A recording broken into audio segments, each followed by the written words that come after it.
So, trying to explain here, the Doom of Malantai has shown up, and the Zoanthropes dropped right in on their group. So they've all landed. The last flying hive tyrant has landed. He's done swooping. He's getting ready to assault the broadside units. The Termagants have moved forward from the area, and I'm here explaining that the Taveragon has again successfully spawned more Termagants. There's only a few people that it keeps doing that and never stops. That's what I was explaining there. The other Termagants have been like shuffled around.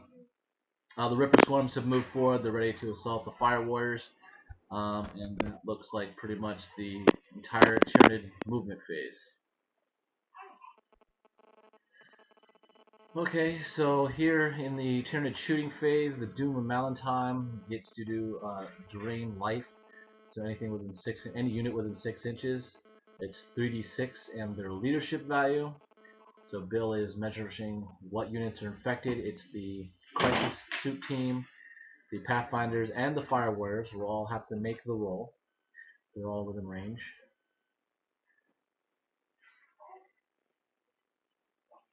So that's a big roll right there. That's 13. I think that was on the Crisis team first. Yep. So that pretty much eliminates 2. And the other one has 1 wound left. Then I'm gonna roll for the Pathfinders. I'm gonna grab different colored dice because they haven't really been helping them. Whenever those leadership, I think. Oh, not yet. Because a little bit. So there's another big roll, 16 on the Pathfinders, but they do get cover save against the drain life, unlike the Psychic Shriek. So they'll get a 5+ for the woods, and he rolls 3 of those. He saves, but 4 of those. So 4 of those Pathfinders will be killed. But that boost right there instantly also swells the Doom of Malantai. He's on it right up to 10 wounds right there. And the Fire Warriors were 11 life. They rolled a 5 and 3 dice. Incredible roll, so they were fully protected.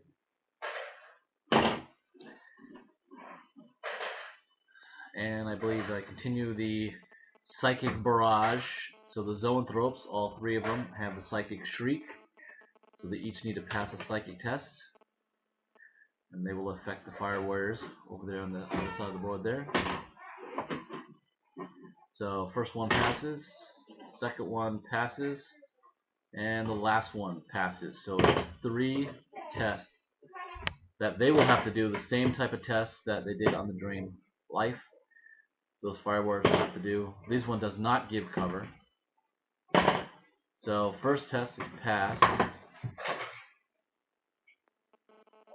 Oh, they'll be lose by 1 on that one. It's 3 dice.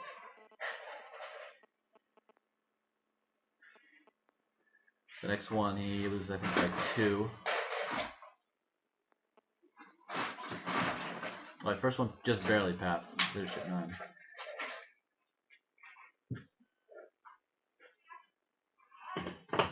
Oh. So all the tests now are done.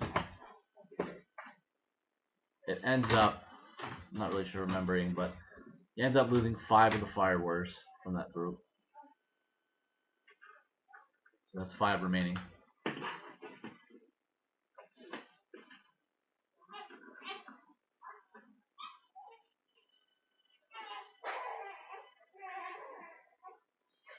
So the transports, the acidic spores are monstrous creatures, so they doesn't matter how they come down, they're still able to fire. So I've given them stinger salvos. They got a little bit of strength. They got the back armor of the or the side armor of the devilfish. However, with ballistic skill 2, not hitting very well.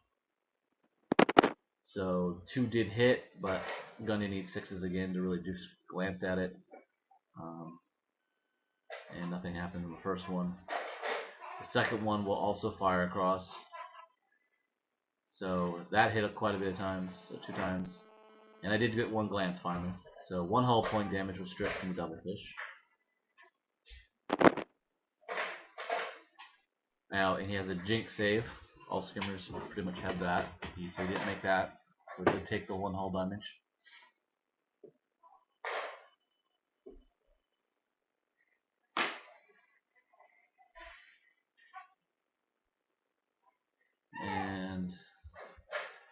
what I'm asking here is that the Hive Tyrant swooped, so he had to snap fire for cover, and I don't believe he can do a psychic test. So we'll leave it at that, and we'll come back to it. We'll come back to what happened.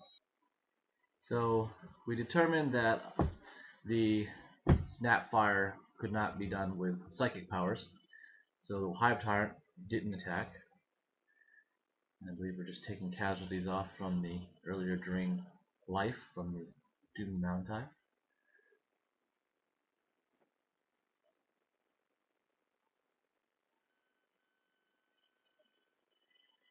And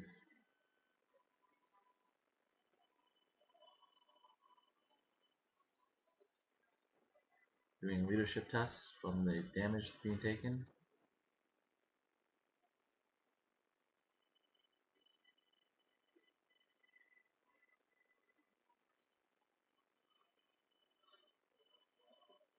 So Crisis team passes. And then the Pathfinders need to test. And they fail. So the Tau have not done well with the leadership. And I believe they are all just on the board edge when Bill is finished measuring. So they have an opportunity to return.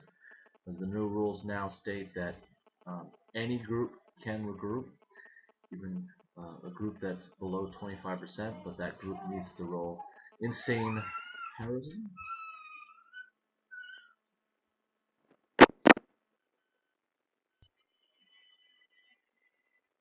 Okay, so Tyranid Assault phase, the Hive Tyrant has come down and really nailed onto the broadside team. He's killed another one of the.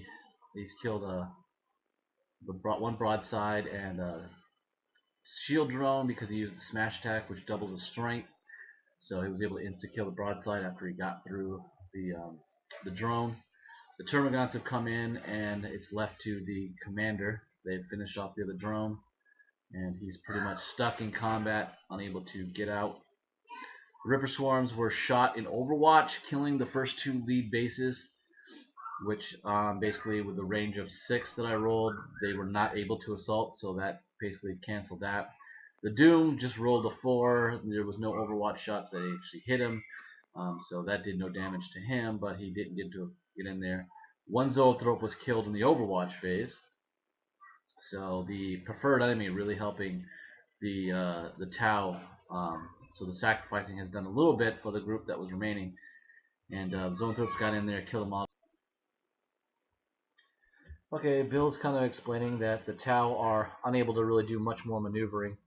Commander's tied in, the broadsides are tied in. Devilish just kind of pivot to kind of deal with the spores. Fireworks in the corner are also tied into combat, and that just left us fireworks that were kind of free to kind of maneuver, and the last of the Crisis team. So kind of limited with the Tau lines being penetrated.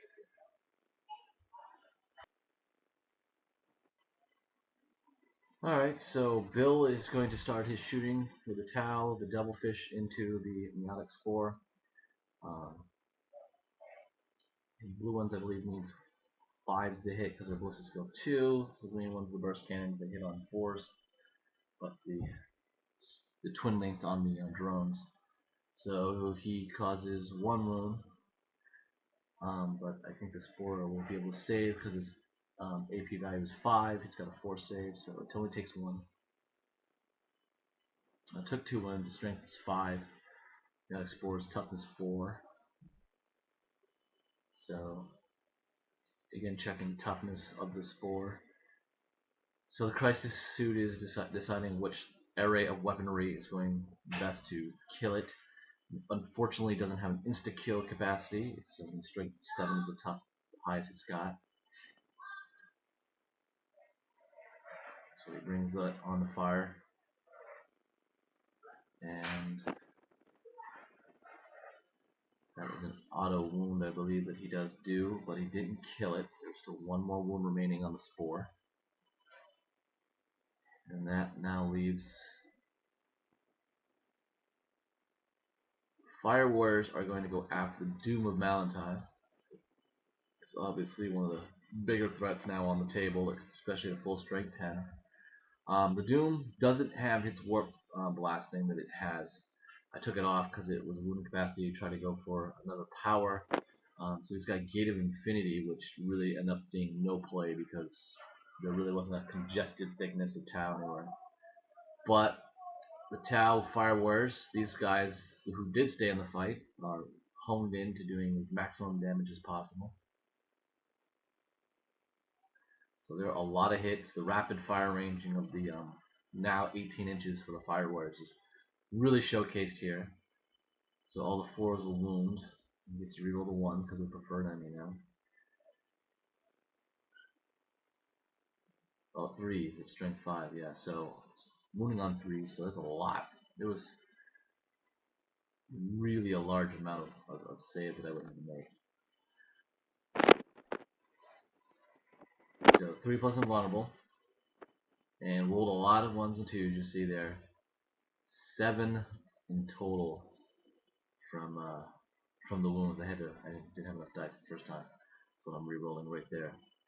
So 7 right there as I take out the 1s and 2s there on the side, dropping the Doom all the way down to 3 wounds left.